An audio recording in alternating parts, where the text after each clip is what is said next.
What up and welcome to Rama Screen YouTube channel, and here's my review of FACKHAM Hall. Let's rock this. I swear to God, I wasn't cursing at you. The title is FACKHAM Hall. Get it? FACKHAM Hall. Ha ha ha ha, very funny. Okay, spoof movies or parody movies are a bit of a gamble. You know what I mean?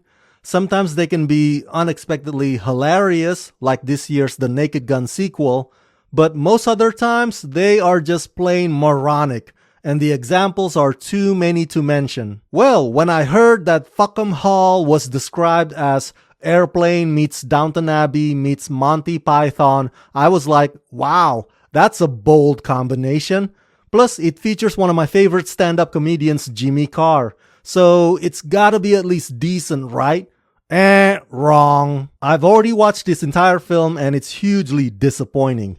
I'm not gonna lie, it started out chuckle-worthy at best, with a few silly moments here and there, but then it went downhill pretty fast and it fizzled out. By the second act, it's as if the movie decides or unknowingly decides to abandon the comedy almost completely, and the jokes would sparsely come up for air every once in a while, only as meaningless props in the background. And it's not even an argument of whether or not it's a regular dry British humor. It's a matter of whether or not the jokes are actually amusing, and whether or not the jokes are organically placed within the narrative, which for some reason morphs into a formulaic period piece romantic drama. My point is, if you're looking to laugh out loud, prepare to stare at the screen baffled, wondering what the hell happened.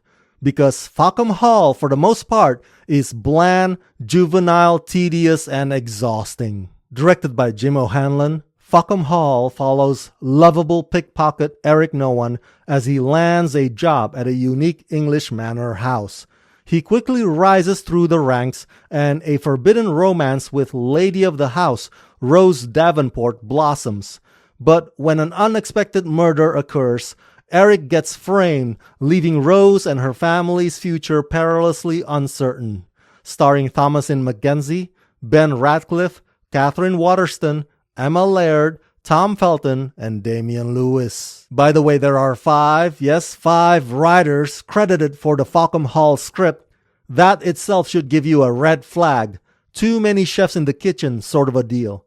I would understand rewrites or redrafts, but I doubt that this is one of those cases. Oh, and that FACKHAM Hall joke, as in fuck them all, keeps getting repeated several times in this film, to the point where it loses its charms and becomes tiring after a while. So half of the comedy are wordplay and punctuation jokes, and the rest of them are childish, immature running gags like the butler's hands operating Damian Lewis's character, and they just keep beating that dead horse until the movie suddenly turns into an Agatha Christie murder mystery parody, and it eventually forgets that it was ever a comedy in the first place. Jimmy Carr, showing up for just a couple of scenes, could not even save this extremely dull ride. And there's no use in talking about the performances either. The cast ensemble or the key actors, you can tell from their faces that they feel that this project is beneath them.